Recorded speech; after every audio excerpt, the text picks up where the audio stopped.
Welcome everyone. We're going to get started in just a minute.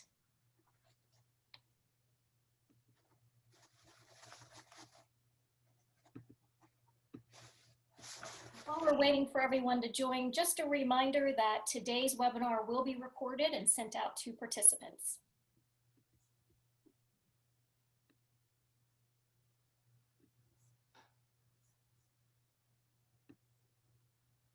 Today's session is how to lose a sale virtually and what to do about it, and we'll be getting started in just a minute.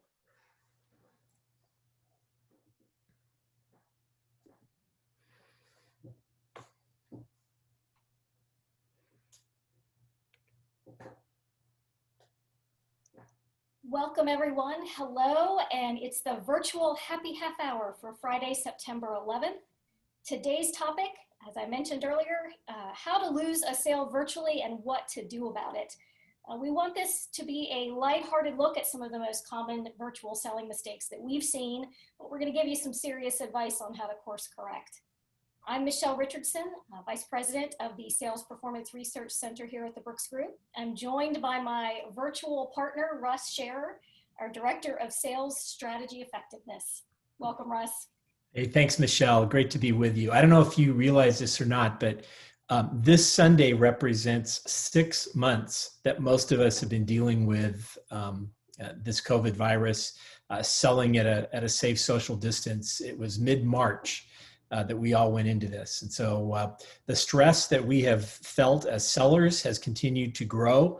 The stress that we continue to feel as people has continued to grow. I saw a note that if someone could get me an address for the whatever doesn't kill me, I'd love to send them an email that says, I'm strong enough already, thanks. But we're going to give you a chance today to talk a little bit, or just to hear a little bit about some of the things we've seen after these 6 months. And we've really kind of broken this down into two sections, a section around kind of the data of what's happening with virtual selling, and then a little bit around the ideas of some best practices. And so, well, we're calling them worst practices, but you'll figure out what the best practices are as a result of those. You know, what are the mistakes that people are making? So before we jump into that, Michelle, I guess we have a new sponsor this week. The sponsor is Impact for Virtual Selling, or selling virtually with impact. Can never get the name quite right, but it's the Brooks Group Impact Selling Program infused with all sorts of new ideas for being able to sell virtually, taking advantage of better ways to prospect, better ways to do probe and discovery, better ways to be able to close deals. So if you're interested in those kinds of topics, we'll have some information later on about that. Michelle? Thanks, Russ. Let's take a look at some of the data before we dig into your strategies. So first, we are the virtual world. As you said, Russ, we are 6 months into this pandemic. In some ways, it feels like the time has just crawled. In other ways, it feels like I can't believe it's September already. But you know, we are all collaborating virtually now. And if you take a look at some of the numbers here on the screen, that really gives you an illustration that we're in good company virtually. Zoom reported 300 million daily meeting participants across their virtual platform. This was mid-April. That was up from 10 million in December of 2019, so a 378% increase in users. Microsoft Teams, 200 million. Google Meet, Skype, all of these, we're all using these platforms consistently. And it's just this is our critical infrastructure now, to the point that many of you may remember a couple of weeks ago, I think it was August 24th, there was like a nationwide outage with Zoom. And people were really hamstrung. They were stuck because we're so dependent on these platforms now. And actually Zoom's NASDAQ stock share value dropped about 2% that day. So again, just illustrates that how many of us are now connecting virtually. So what's really the impact in terms of buying and selling in B2B? So this is a McKinsey study. We've quoted it before. It's a classic, but it's on how B2B sales have changed during COVID. It's from July. And their comment was that digital behaviors are the new normal. So 96% of B2B teams have shifted to remote selling. And let's make a distinction here. A lot of outside sales teams were already working from home, but they were selling face-to-face. So this is still a real shift for many sales teams having to connect virtually. 65% of decision makers say that their remote model is equally or more effective than their pre-pandemic model. And we're actually seeing this play out in conversations that we've had with sales leaders, business owners. They're finding that it's an efficient way to connect. Buyers are two times more likely to prefer digital interactions than traditional ones. And 79% of B2B companies are saying they're likely to sustain these virtual shifts for 12 months post-COVID, whenever post-COVID is actually going to be, but 12 months post. So this is here to stay. And I think we have to really dig into the fact that virtual selling is this new normal. And best practices are still best practices. We talk to so many organizations about upskilling their teams in virtual selling. And there's really two components that organizations need to keep in mind. There's the technology aspect, absolutely.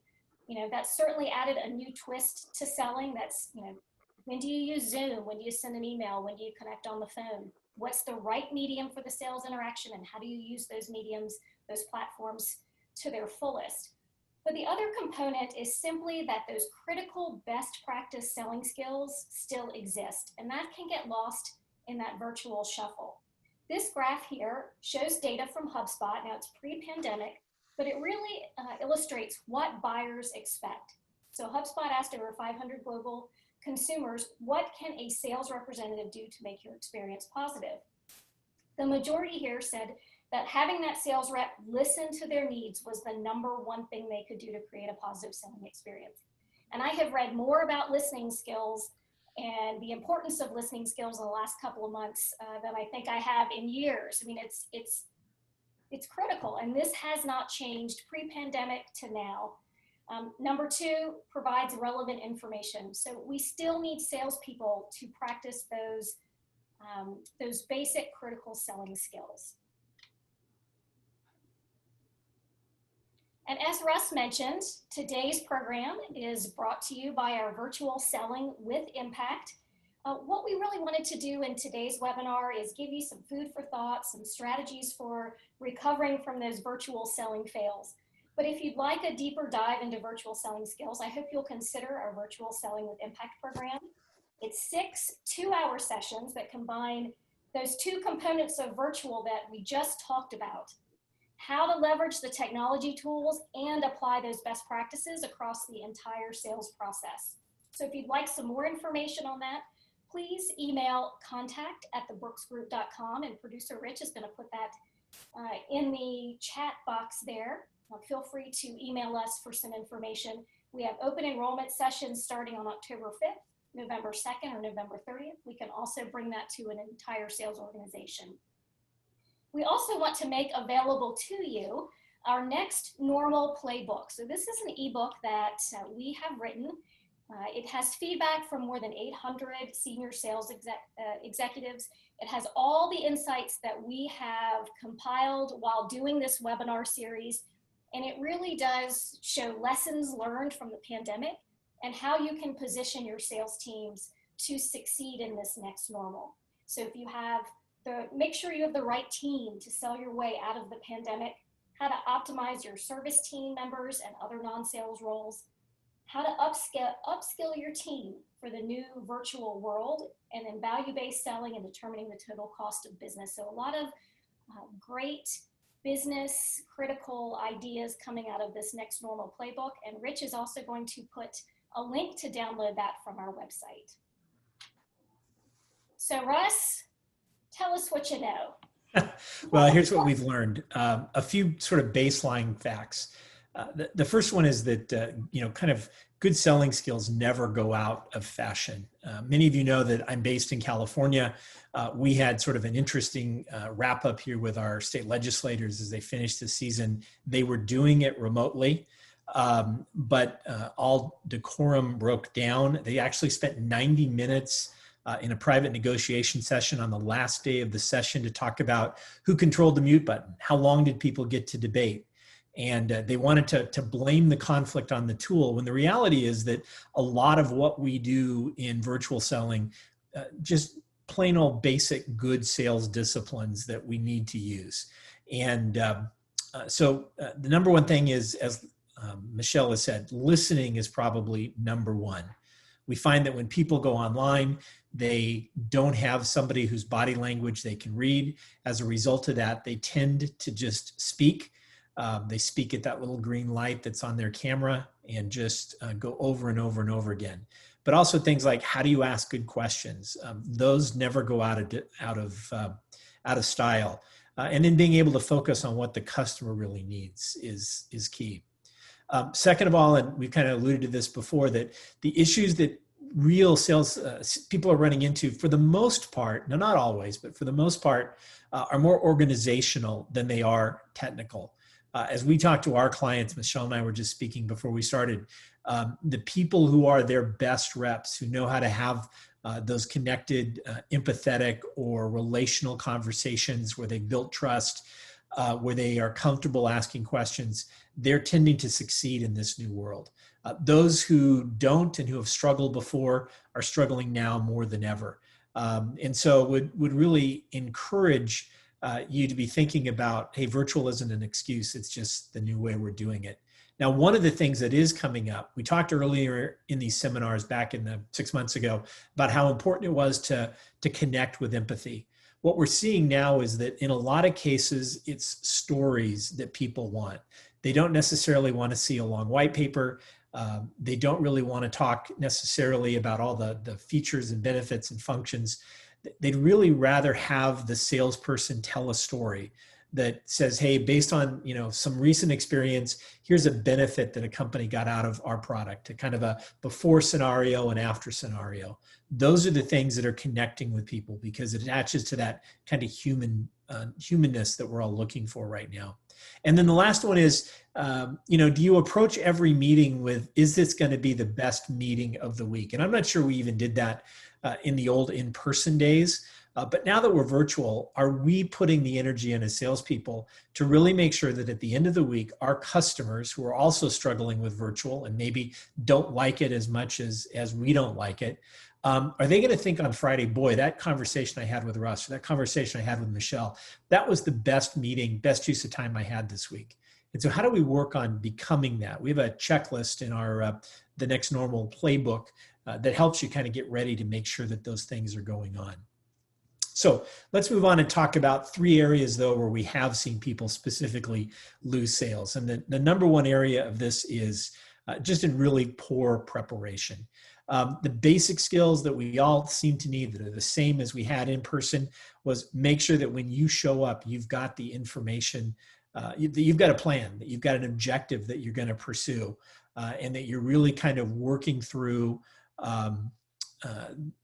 you've got the focus on the customer and that they're really looking at what they're doing. Michelle, you can go ahead and kind of just unveil all the bullets there. We find that when people go into situations without a clear objective, they tend to just wander around. And as a result of that, they don't really get where they're going. I was listening to a call not long ago and somebody actually asked the sales rep, well, why are we talking? Or what are you doing here? And if it's not clear to the buyer why you're there, then clearly you haven't prepared and you're not in position. The second thing is we're seeing that additional people are showing up to meetings that maybe historically they haven't done. And so it's important that we've prepared for that.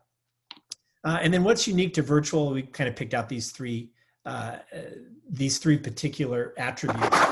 The first is to lack proficiency as it relates to because you haven't practiced, because you don't know what's really coming or what's going to go on. And as a result of that, the tool gets in the way. If you were selling to someone in a different language, and you just walked in and you used colloquialisms and you used abbreviations and you confused them, you would say, well, gee, you don't have experience selling in that environment. If virtual is getting in your way, if it's blocking you, then you need to practice. And we encourage people to go off and work one-on-one to be able to make sure that they're really learning that. And then second, if you treat the meeting as less than in person. There's been a lot of jokes about people who don't wear pants when they're on virtual. And I think many of you probably saw that clip from Good Morning America where the reporter had a tie, had a shirt, had a jacket, but wasn't wearing pants, and then got his camera in the wrong place. And as a result, you could see his bare legs. He was clearly thinking for some reason he could skate by with this. And so we need to make sure that we're doing everything we can to be ready. Not just winging it, but really set to go. And if you're thinking for some reason like, well, if I could do this, ask yourself, well, how can I do it virtually? If I could give you a data sheet, I would. We'll send them one before the meeting. If I could show you a sample, well, would it be possible to, if your product's small, to send them a sample before the session starts so that you've got it to talk about? If I could give you something to something with our logo on it, a cap or a cup or something, could you follow up and say, hey, you know what, I'm going to drop this off afterwards? So that creativity is really important in terms of what's going on. And then finally, make sure that people have the right coordinates. Multiple times I've been caught thinking I was headed to one meeting. I go to my calendar, it's not there. So just confirm, as you would with the time of the meeting or the place of a meeting if it's in person, that you're also following through, that everybody knows how to get to the right place on time. This whole idea of are you prepared? Chorus published some data that said that when calls are lost these days, and that is over the last kind of month and a half, they're seeing that it takes 10% more interactions or more calls to lose a deal. It only takes about 6% more than one. That's over historic. And so it's proof again that if you're not prepared for what you're going to do, it's very easy to lose the deal. And then the other thing about being ready is be ready for who's going to walk in. In the olden days, the CEO might show up, or the boss, maybe the head of engineering if it's a technical product, or the head of purchasing. You saw them physically walked in, you shook hands with them, you knew who they were. One of the pieces of data that we're seeing is that 108% more C-suite people are joining meetings today than they used to. But only about 65% more C-suite people on the sell side, meaning you're twice as likely to see a senior executive in your calls virtually than you are otherwise. So make sure you're ready for that and that you've got some questions to go that direction if you have to. Number two, let's go on in terms of talking about when we use visual or virtual as an excuse. A lot of people say, you know what, I can't find new leads. I can't really make it work in this new virtual environment. And again, when we dig into that, what we're finding is they're not investing the time. They used to develop leads by doing drive-bys or saying, hey, I'm in the area, I'm going to stop by, or maybe walk through the warehouses. And so the tactics, the strategies they use to develop leads don't work. So the question then becomes, how do we make it work? What are the new strategies that we need to increase? This has hit the industry overall. We've seen lead flow dip by about 24%. But the real key question is, what are we doing to make sure that we're still generating leads in ways that work? And I told somebody the other day, lead generation strategies right now are a 2-week cycle. You try something for 2 weeks, you get together, talk about what works. If it's working, you keep doing it. If it doesn't, you iterate, because they keep changing. I like this one. This is just a poor sales discipline, whether you're virtual or in person. And I got this from a Smart Brief blog from Stephanie Scotti, and it's called WAIT. It's an acronym for Why Am I Talking? And it goes back to Michelle's point that too many people listen too little and talk too much when they're into sales calls. And so just ask yourself the question when you're on virtual, am I taking up too much space? We've seen some data that says that successful salespeople, the most successful salespeople, are listening well over half the time in a sales call. The least successful are talking almost 2/3 of the time. So measure your attributes in terms of what you're seeing and what you're hearing. Next, people who lead with price is a poor discipline. We get into this virtual world, we've talked about it before, but we feel rushed. We feel like we need to make something happen right away. And as a result, we go in and think, well, if we can just go low on price, we can win something. And that doesn't win. A confused buyer, as Bill Brooks used to say, never buys anything. And a price without a context of what it means or what it can do for you won't mean anything as well. And then finally, the other kind of general one is, again, this idea of just having a get together, showing up, spending some time, having these sort of social meetings, the kind of meetings you used to have with your grandmother when you would stop by and they'd serve you cake and ice cream. Yeah, it felt good, but it really wasn't moving you along the sales journey. So again, make sure you've got an objective and that you're going well. Now, what are some things that are unique to virtual? Number one is got to do with the tool that you're using. People who always use the same tool end up not successful. We joke and say that, if you're have a hammer, everything looks like a nail. Well, if you're virtual, not everything looks like Zoom or Teams. There's a lot of conversation about Zoom fatigue that's happened in these days, but I really think it's just more keyboard or screen fatigue. Not only are we online for work, but we've also seen Netflix and gaming online, and all of those things go up. And so make sure you're using the right tool. Sometimes just pick up the phone and call somebody. And I had a brief conversation with somebody yesterday. They said, well, I like to sometimes just do a Skype meeting, but I turn off the sound. And I'm like, you know what? That's still going through your keyboard. If you can, just dial the phone and connect. It's a good old-fashioned way to do it, especially if it's one of those things where you would have just walked down the hallway in the past and hung over a cubicle and asked somebody a question. Voice to voice is always good. It also opens up room for more sort of social conversation around it. Next on the list in terms of using it as excuses, if you show up to a meeting flat. I like to say that in the in-person days, we'd get out of our car, walk into the waiting room, we'd be talking to the receptionist, then we'd move into having our conversation with the person we were going to meet with. We had energy. We brought energy to that meeting. And a lot of times virtually, we sit in a chair for meeting after meeting after meeting, and the result is we're flat. We don't bring to that meeting energy. And as a result, the other person is leaning back and they're really tired too. Used to use the phone call or the expression for phone calls about hammering calls. And now people are doing that virtually, and it just comes across as flat. And then the last thing that we see here is when people are using all slides and no feedback questions. We like to say that a sales meeting is usually three-dimensional. There's whatever you're displaying on the screen or you're talking about on the table, and then there's the way you can read the person and their body language. But with virtual, I just have the screen. And so if I'm only using it to display slides, then I'm not able to get any feedback from the person. So I need we call it brain perking. Every 9 to 10 minutes, be switching into something else, ideally less than that, maybe every 6 minutes. Ask a question. What do you think? How does that work for your solution? Is this what you were kind of looking for? Something that gets the other person to speak to you, and take it off SlideShare and look at them through the camera and have a connection. That way you know you're not losing your audience. Sales presentations are not, they're not webinars. This is a one-to-many, but with sales presentations, it's one to a few, and you want to be able to break that up. I had somebody ask me the question, the origin of weight.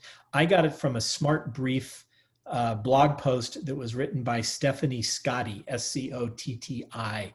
I don't know if she was the one who invented it, but I'm going to give her credit for it. It's the first time I saw it.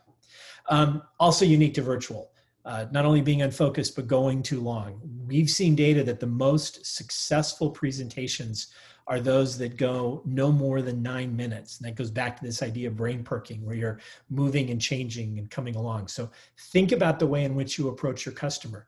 If you put up a slideshow and go through an hour like you normally do, you're going to lose the audience. I heard a professor from Northwestern last week say a virtual presentation should have at least 20% less content than the same presentation given over the same period of time in person, because you need time to be able to interact with folks. So use that as a rule of thumb. If you normally have 20 slides, cut it down to 16 and take breaks to be able to ask questions. And then I think we've got one more, don't we, Michelle? Be comfortable with silence. There was an article published in Inc. magazine this week about something called extreme silence. And it's a tool that Tim Cook at Apple and Jeff Bezos have used, where when somebody asks a question, the best response is not necessarily the one that immediately comes out of their mouth. So it's okay to just stop when you ask a question and someone will speak up. They may be thinking. They drew an example in that of Steve Jobs was asked a very difficult question one time in an interview. It took him 20 seconds to be able to formulate an answer. But when he answered it correctly and clearly and gave a very good answer. So how do you blow a sale? Always use the same tool. Show up with no energy. Throw up the slides and just keep talking. Don't worry about how long it goes and feel like you have to fill every minute of silence. That's a great way to lose a sale. And then the last area we'll look at today is this failure to define value. And the real key here, whether you're in person or whether you're virtual, really three things is to be able to, and you go ahead and unveil those, Michelle. If we do not understand the customer need, if we don't really tie into what it is that they value, or we aren't clear on what the decision-making process is, when we make those assumptions, as we all learned in high school, we can make ourselves look bad and we can make the other person look bad. I go back all the time to a session I had with a venture capitalist in the Bay Area. I was trying to raise money for a company, and they asked me, they said, well, where does this rank on the priority list of the people that you're trying to sell to? And I said, well, it's probably 4 or 5. And they looked at me and said, we only fund ideas 1 and 2 because that's all that gets done. And if you haven't asked the question to understand where you fit in terms of where it fits from a need perspective and how it ranks on their priority list, 1, you may be in a totally unqualified sales opportunity, or 2, you may have missed the bigger need that you could solve by just asking the question. So make sure you've really honed in on value. And then some unique things that we've seen around virtual is if you're solving for that low priority issue, but also not having a hard ROI. And let me be careful here.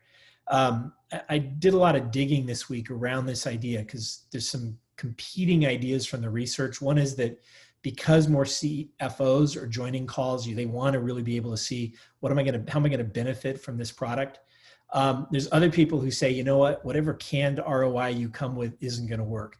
So what we're seeing is kind of the best practice here is work interactively with your client, understand their current situation in the area that you can help them, whether it's longer runs between maintenance on operation or production systems, whether you can help them have a longer life of a unit when it's in the field, whether you can give them better shipment options so that a product's going to get through the U.S. mail or through the UPS and still provide enough protection that's going to arrive safe. Whatever your benefit is, you've really got to dig in and understand their current numbers and then talk to them a little bit about how your product or service could change those numbers. So in sort of real-time interactively, work on, if this is a scenario today, if we can see a 10% improvement here, a 10% improvement there, here's what we can develop. And if it's their numbers they're talking to you about, they believe the ROI and it helps justify it. Now, an ROI alone doesn't work if it's not the top priority, but it really goes a long way towards getting those deals that are stuck, moved off being stuck and moving forward. And then the other one is thinking that cameras add no value. We hear a lot from the people we do programs with. They don't like turning on their cameras. They don't like to be seen on camera. The client doesn't like to be seen on camera. Understood. Nobody really likes either the way they look or the way they sound. But what we have found is there's huge value in cameras. Gong.io again reports that where you've been selling virtually, 41% of the deals that are won, the deals that are won use cameras 41% of the time more than the deals that are lost. Northwestern reports that if you're negotiating, you get to a better negotiated settlement a quarter of the time if you're using a camera versus if you're not. So you don't need them for every interaction, but understand where in your sales process you really need to be able to see the person, get their feedback full on, and then utilize or use those as you go through. So these are a few of the ideas that we've seen in terms of things that work or don't work. I'd encourage you as well, as we put in the chat window earlier, download our the next normal playbook that gives you a lot of ideas in terms of how to be able to succeed and how to be able to work through your selling situation today. Producer Rich has just put the link, or you can send an email to contact@thebrooksgroup.com. Let's open it up for questions. If you've got one, drop it in Q&A or drop it in chat. Either way, would love to be able to answer those questions for you. And to answer a question that did come through earlier, we will be sending out this recording. So if it is something that you would like to share with your teams, you will get that recording, and we'll have the slides, access to our slide recording as well. So that will be coming to you probably later this afternoon. A question came in about how to get your teams who are reluctant to use tools virtually to use them. And I would recommend you have them practice with each other. We've talked before, and I just really want to reiterate that sometimes your most senior salespeople are older, and some of those in some industries are technology adverse. Others, on the other hand, are younger, maybe not as good at selling, but good with technology, and let them work together. Practice some calls together between the two of them. Have them partner. As you'll notice, we always have a producer on these programs to handle technical issues. If you can do that, it's a great way for both people to learn. Your more junior person to learn some of the tips from that senior person, and your senior person to learn the technologies. Some nice ways a question came in. What are some nice ways to encourage participants to turn on their camera? I do it a couple of different ways. We recommend, and again, I believe it's in the Next Normal playbook, a visual checklist, virtual checklist for calls. Send that along as you confirm the meeting. It's like, hey, we're going to be having this meeting. Here's kind of how, it'd be great to get ready. And one of those could be, please make sure your camera works. So you're kind of telling them up front, it's a desire, if not an expectation of the meeting. Second of all, when you get on to the meeting, just ask them, would it be okay? Is there something working? Can I help you troubleshoot the camera if I have to? Sometimes that alone will be enough. They might say, I've been on the camera. I don't really want to be on right now. Okay, fine. Well, you know what? It's okay if you're off for a little while, but there's a couple of spots where I really want to get your feedback. And I like to do that kind of face-to-face if we can. You can't force someone to turn a camera on, but if you ask a couple of times, most people will turn it on. Any other questions?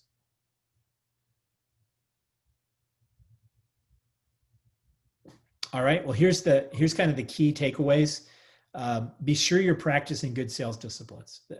Whether you're in person, whether you're virtual, whether you're a mix, at some point, as Michelle said, this will be over. And whatever good kind of skills, tools, strategies, tactics you develop and use are going to play well in whatever the next normal is. Be prepared for every single call. Really work to make it the best one of the week. Don't let virtual be an excuse. Don't talk too much. Don't lead with price. Make sure you bring energy, and make sure you're really focused and have a clear objective. That goes into preparation, by the way. If you're prepared right, you'll have those. And then last of all, make sure you've really got a clear value for this transaction. Listen and uncover what the needs are. Make sure you are cooperatively or collaboratively building an ROI. And then understand how the buyer makes decisions. If you're not in the right group of people, you're not going to get there. So, and we have seen in COVID, decision-making processes have changed. So be sure to ask that question about, what's changed in the decision-making process of your organization since COVID, and understand who else is involved and try and get them in early. Those are our ideas. Thank you all. We will be back again on Friday, the 25th. And Michelle, you want to tell everybody what our topic is at that point? Yes, and Russ, you mentioned that there's been a 108% increase in C-level participation on sales calls. So we are going to talk about how to sell to the C-suite. So clearly this is a critical selling skill, and so we're going to talk all about how to sell to those C-level executives. We've seen a lot of people say, I want my team to do that, but they don't know how. So we're going to talk about how to do it. Both if you're comfortable, if you're not comfortable with selling to the C-suite. Exactly. So we look forward to you being with us on the 25th. All right. And thank you everyone for joining us. And we look forward to seeing you in a couple of weeks. All right. Bye-bye. Bye.